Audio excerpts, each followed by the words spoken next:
Welcome to the latest episode of ChatDPS, where we update ourselves on the latest news coming from Qantas, and we explore the implications that inevitably follow, not including security as part of your AI rollout.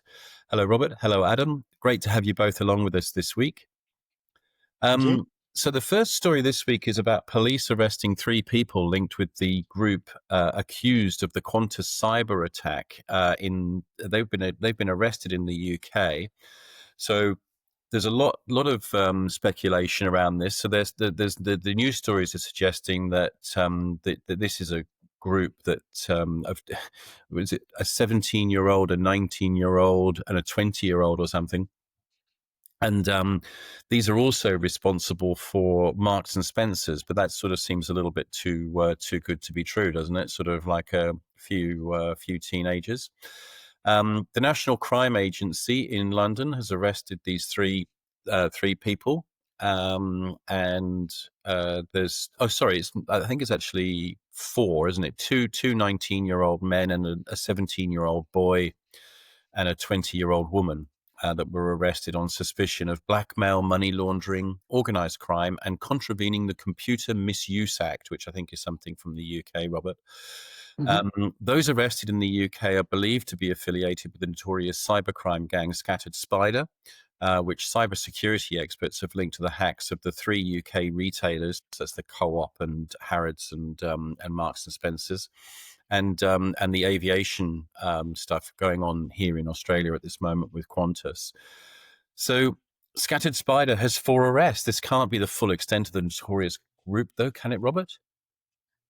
No, not at all. I mean, I think with these sorts of groups, very hard to figure out how many are actually part of a group and whether they might actually be in multiple groups. But I'm sure the FBI and the Interpol and the like have some reasonably good ideas of who these groups are. At least their online names, if not their actual names. But look, getting hold of a couple of teenagers or young adults in the UK is not going to slow down a group like Scattered Spider. They probably have dozens upon dozens of people within their criminal gang on these dark web forums, communicating via Telegram. If they lose a few, too bad, so sad. There'll be others to pick up the slack and continue the sort of work that Scattered Spider do. It's far too lucrative for them to stop just because a few of the group have been arrested. And I'm sure that those in charge will be very hard to actually get hold of. They'll probably lose a few of the maybe the more naive members of the gang, and that's probably no big deal. I'm sure those more senior within the hierarchy of the gang will continue to continue to do the work of Scattered Spider, and will be very hard to catch indeed. Yeah. Do you have any thoughts on that one, Adam? I think because it's so lucrative in what they do, I think you'll find that a lot of these people that are getting caught won't actually know much about the inner workings of the organization, the criminal organization itself. So to find more from getting a few, you're not going to get an awful lot. To Robert's point, it's not going to slow them down at all. Really, I think it'll still run through. Right. But it was a good win for everybody. Yeah, look, it's a good win, but I mean, it's not broken the back of the group or anything like that. So it's not time to start, bringing out the bunting or anything like that to celebrate. But yeah, I mean, let's just see how it goes. Yeah, I think the key message is that just because you've caught a few of the group, you should not be relaxing. You should not be doing anything different. As an organization, yes, it's a small win, but you should still be focusing on your own organization, its cybersecurity defenses. Don't expect that that's going to have a major setback for Scattered Spider, and they're just one of many groups that are looking to breach organizations, so that there should be no relaxation whatsoever. Yeah, they're very well funded as well. Right. Okay. Yeah, reasons to be cheerful. Anyway. Look, moving in and on, we've heard reporting this morning regarding the chairman's lounge list being released on the dark web from Qantas. Adam, this was picked up by yourself. This one seems to be a fairly, important thing to the people that are on the chairman's lounge. Is it that significant? So there's a couple of points on why this list is significant. The very first one is to understand the context of the information that went out. So names, telephone numbers, date of births, and addresses, physical addresses. It's really important to note that the people on the chairman's lounge list are probably the most influential people within our country, that have the most say, the most capability to move money, to make big decisions, and the ability then this opens out. If that list was to go out there, you'd be able to triangulate the home address of these high-powered individuals, and then you could start to transcend from cyber to physical. Mm, right. So that's where this type of attribution can be not great. Okay. Yeah, that's not great at all, is it? And I suppose moving on and a little bit further on that is having we've all received. I think the three of us have all received the correspondence from Qantas now saying, "Hey, this is the information that's been taken." I found it quite confronting. I mean, sort of like they've got your home address, they've got your date of birth, stuff that you can't change really very easily. But when I sort of sat back and thought about it a little bit harder, I think that there was far more significant data that was breached during the Optus and Medibank, even the Latitude financial sort of tests. I mean, Adam, are you on the same page as that? Yeah, very much so. So an interesting thing too in the decade of social media, for a lot of people, they are very honest online, and all this data is already there. You just have to query Facebook or any of the Mm, other different social media sites. People are very honest. They put their actual details, their real address, their real telephone number, their real date of birth, and all of those things can be queried freely today yeah. with just an API call. So the more issue is the targeted piece. So around specific types of people that usually have controls in place to not have that information on social media. Right. Your high value individuals, the people with a lot of power, big CEOs of companies, our prime minister, for example, those people who have controls in place so that information is not out there. That's when this becomes a real issue. But like for myself, I just remain vigilant of posts that comes in, telephone calls that I get, emails that I get, same as I always am. Right. Robert, do you have anything to add to that?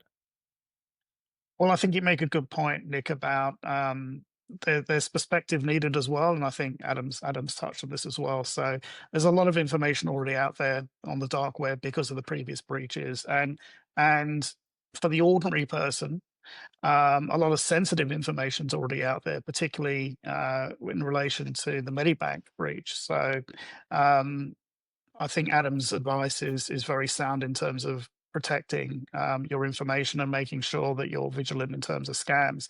But I think it also kind of leans into this point that the media loves a story like this. They'd really like to focus on any kind of juicy parts, and the exposure of the chairman's lounge is a really kind of interesting aspect of this story. But in the context of previous data breaches, there's so much information already out there that people just can't do anything about other than be more vigilant. Move home, change your date of birth. I mean, it's you get a Yeah, new yeah. driver's license. Mm. Yeah, look, it's crazy. The second subject that we're going to move on to is about McDonald's, actually, and they've had a sort of an AI hiring bot. Now, then the password to this was 123456. That's quite an interesting thing. And now all of a sudden, people are surprised because the AI bot has leaked millions of job seekers' data. This is a story from Cybersecurity News. So the AI bot exposed 64 million. That's 64 million, to repeat that, job applicants' personal data through a weak security using 1234566. Researchers accessed the entire system in 30 minutes using simple password, guessing the database manipulation. So what kind of data was gone? Names, email addresses, phone numbers, and chat logs were accessible, enabling potential phishing and fraud schemes. Both companies, so the McDonald's had actually outsourced this, so they've got their McHire brand in the spotlight, and there was an organization called Paradox.ai who acknowledged the breach, fixed it the same day, apparently, and Paradox.ai launched a bug bounty program, whatever that is. That'll be kind of interesting to sort of like understand that in a little bit more detail. So around this, then we've got third-party suppliers, and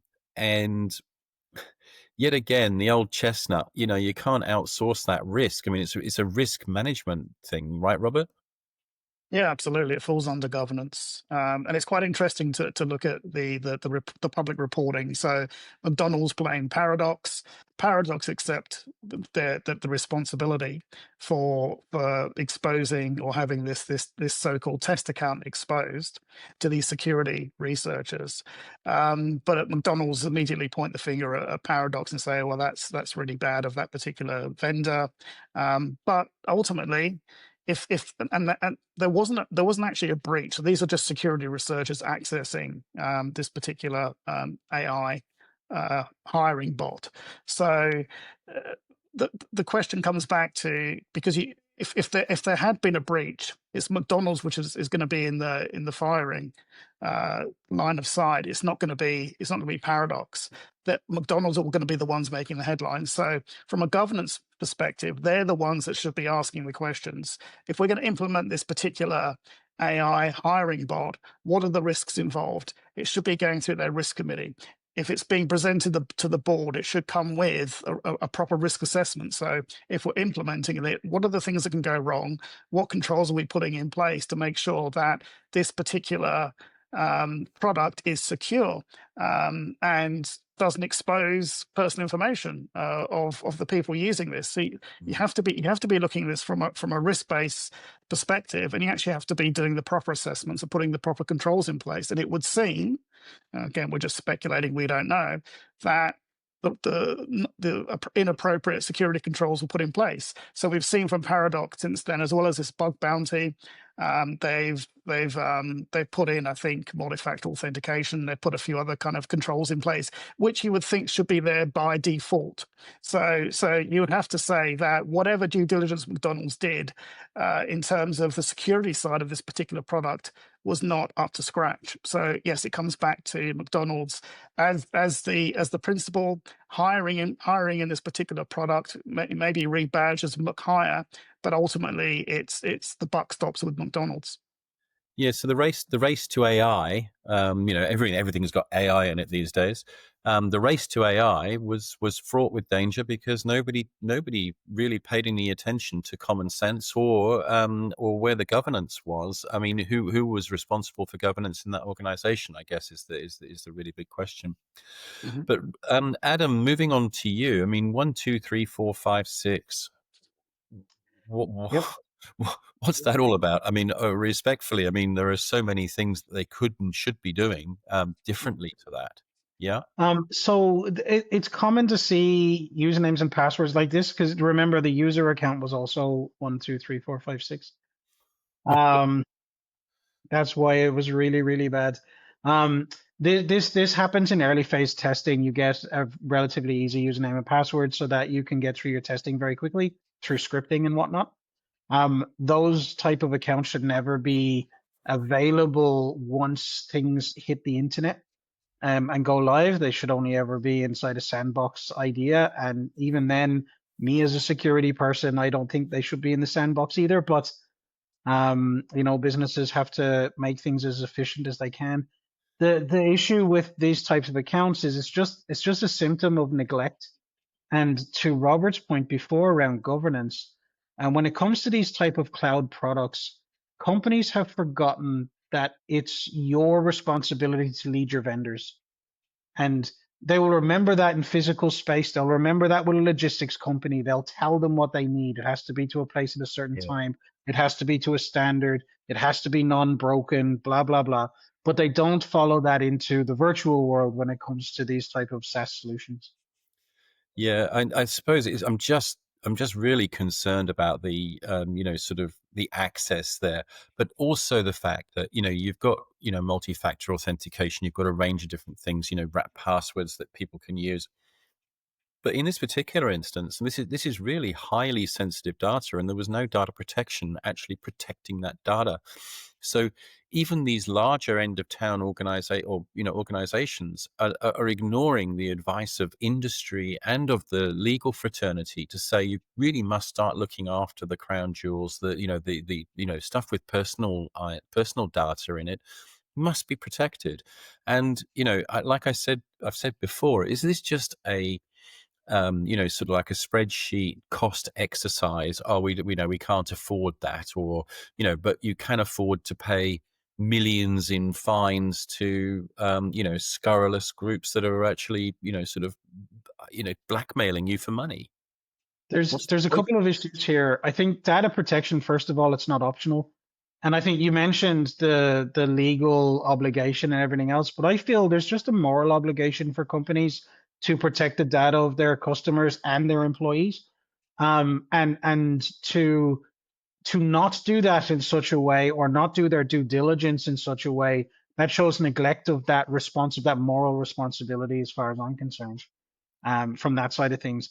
And what we're doing is we're outsourcing all of this intelligence to machines, but we're not thinking about putting basic terms of wisdom in first. And it's very sad, I think. Yeah, Robert, we've talked about morality before and ethics in this Yeah. particular field. This is why people have governance as a function Yeah. within their business, right? Yeah, I mean, it comes down to these kind of fundamental questions of people are in such a rush to do this because they can. What they need to do and stop is stop and think and say, should I actually be doing this? And what are the risks of doing this? But Just often because these I can, decisions. should I? Exactly. This is the difference. Just because I can, should I actually be doing this? And often this decision is cost driven, as opposed to what are the impacts of this? What are the consequences? What are the things that can go wrong? Those questions are not being asked, and they're not being asked at that board level, at that governance level, at that risk committee level. Instead, it's being driven because of the return on investment, because of the cost drivers. Yeah, and this is rife. Yeah, I mean, this is Yeah, all over. This is not just absolutely. McDonald's, No. being tight or being daft or whatever. This is this is just global at this moment in time. Nobody's really paying Yes, attention. We're all asleep correct. at the wheel. Pretty Okay, much. guys. Well, look, that was ChatDPS for this week. Thank you very much for joining us again, and look forward to catching up with you all very soon. Take care all.